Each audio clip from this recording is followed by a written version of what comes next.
From their network of NGO contacts around the country, information reaches Telapak that the timber mafias are now targeting Indonesia's Papuan provinces on the island of New Guinea. Indonesia's Papuan forests were an obvious place for the timber mafia to go to next, because here you had huge stands of ancient forests, you had valuable hardwoods available, very little control. I mean, the area for them just must have felt like an open book to make money.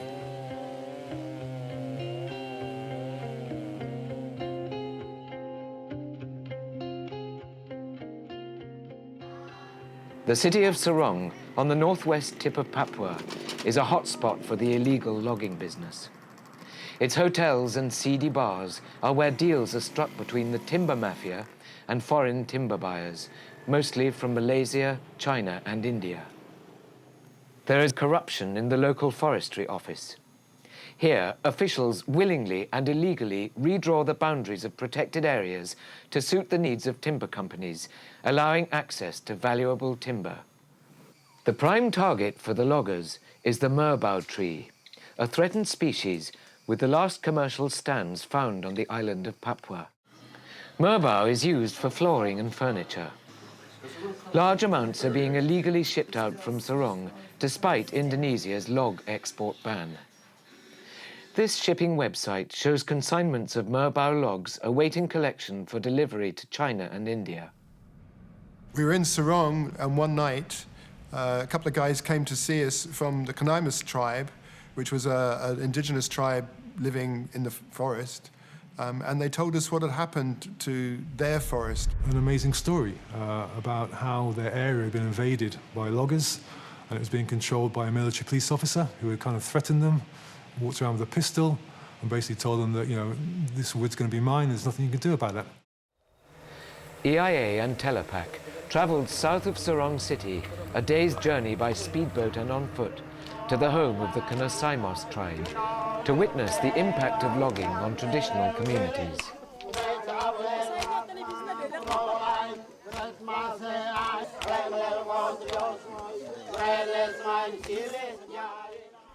In 3 locations in the Kaoem tribal lands, illegal merbau logging is taking place against the wishes of the community. Damage to the forest from logging roads is clear to see. EIA and Telapak observed large merbau logs awaiting collection, clearly illegal, since no official permit has been granted to log in this area. Dan untuk lingkungan ini, perasaan untuk melihat lingkungan itu sebagai bagian yang harus dihancurkan memang tidak. Itu termasuk rumah tangga yang besar. Hubungan hubungan sebagai kearifan masyarakat adat dengan alam itu sangat menjadi kebanggaan masyarakat. Dan tatanan kehidupan masyarakat adat di sini melihat bahwa kekayaan alam yang ada itu menjadi aset utama. Sehingga di dalam pengolahannya itu sangat sederhana. The outsider responsible for the illegal logging of this tribal land is a military police officer called Casper. What's happening is corruption is moving in, the military are involved, the police are involved, and what's needed is that the governor of Papua actually investigates what's happening with this corruption, with the military, with the police. Staying with the Kaoem tribe that we stayed with in the village was an extraordinary feeling. There was no electricity, there was nothing there that we would be used to. But it didn't take long to really feel the wonderful sense of how that community lived as such a close-knit, caring, loving community. It rubbed off very heavily on us. In part due to the work of EIA, Telapak and others, Western governments and consumers begin expressing concerns regarding the legality of available tropical hardwoods. Indonesia's legitimate timber industry decides to join Telapak's initiative to define the legality of timber. Lalu kalau kita tanya, apa sih illegal logging? Nah, disitulah orang debat tentang pendefinisian itu. Dan itu lama. Definisi itu lama di dalamnya di SK Menteri, SK Dirjen tentang istilah legal itu. Lama sekali itu. Pada tahun 2003, diskusi-diskusi seperti ini semakin banyak terjadi karena semua pihak merasa bahwa langkah awal untuk bisa menanggulangi permasalahan illegal logging adalah kejelasan terlebih dahulu, gitu loh. Mana yang kayu legal, mana yang ilegal, sehingga penegakan hukum bisa berlangsung efektif dan juga para pelaku usaha punya panduan yang jelas bagaimana melakukan usahanya. As the talks get underway, the parties involved realise how very far apart their interests lie. Perdebatannya itu sangat hangat dan bahkan kalau mau bisa dibilang panas gitu ya. Itu betul-betul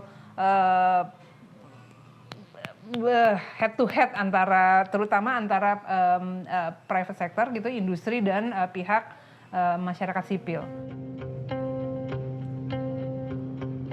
In a further attempt to reduce supplies of its ramen to Malaysia, the Indonesian government submits a request to CITES ahead of its annual meeting that ramen be upgraded from Appendix 3 to Appendix 2. In support, EIA and Telapak hurriedly compile and release the ramen racket. So we set out to create a really compelling document which would help make the argument. So we pulled together all the information on ramen dating back to the late 90s in Tanjung Puting and the trade in Malaysia, all the things that we gathered over those years. CITES considers the issue and moves ramen to Appendix 2. This declares ramen to be potentially threatened and regulates legal trade in the species. The Malaysian government responds by declaring the move unnecessary.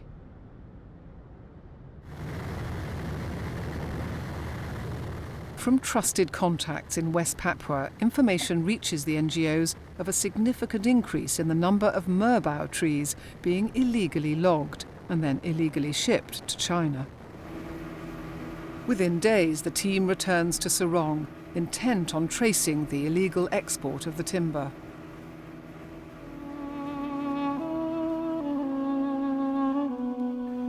EIA and Telepak's report reveals how shadowy international networks are conspiring to steal huge amounts of valuable merbau logs from Indonesia and smuggling the contraband to China using false Malaysian documents, often with the complicity of the Indonesian authorities.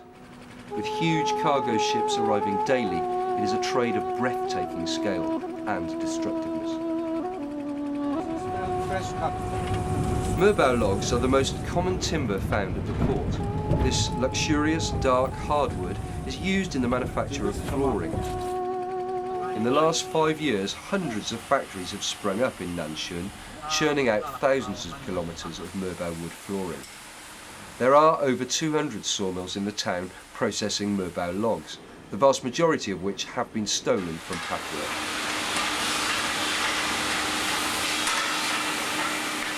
The Shanghai-based firm Sihi Wood revealed to EIA and Telapak undercover investigators that they regularly export merbau flooring to the UK, Canada and the USA.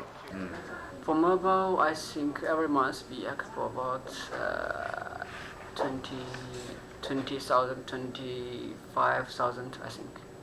25,000 square meters.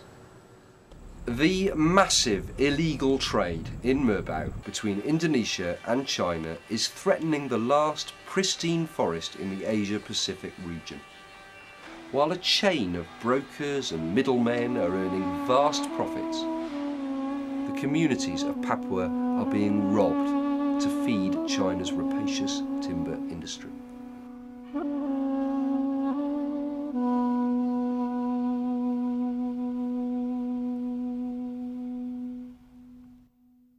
Lembaga Investigasi Lingkungan atau EIA mengungkapkan Papua. The Last Frontier makes headlines around the world and dominates the news agenda in Indonesia for several days. Lembaga Investigasi Lingkungan yang berbasis di London, EIA dan Telapak di Indonesia.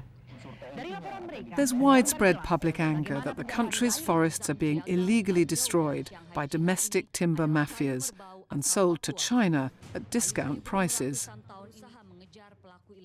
The President requests a copy of the report and video investigation and calls an emergency cabinet meeting. He then addresses the nation. Kejahatan illegal logging juga sangat meresahkan. Instruksi saya singkat dan jelas.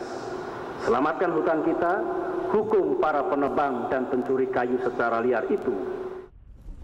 From the capital Jakarta, the President dispatches a military task force of 1,500 personnel to Sorong. The task force confiscates huge stores of illegally logged merbau and stops all pending illegal exports to China, where the lack of supply causes the price to double. Kaspar, the corrupt military police officer responsible for the illegal logging on the Kanasaimos people's lands, disappears. So from a campaigning point of view, the impact of the Last Frontier report was better than we could have ever anticipated. We expected something, but we didn't expect something so dramatic and so quick, which basically marked a turning point in Indonesia's struggle against illegal logging. It finally reached the right level, and we sensed for the first time there was genuine commitment to actually do something on this issue. And so it was a great moment in the campaign, really. Astounded by the volume and variety of timber from all across Southeast Asia that the team saw in China, EIA decides to launch a separate campaign looking into illegal logging in Southeast Asia and the illegal transport of that timber across the region.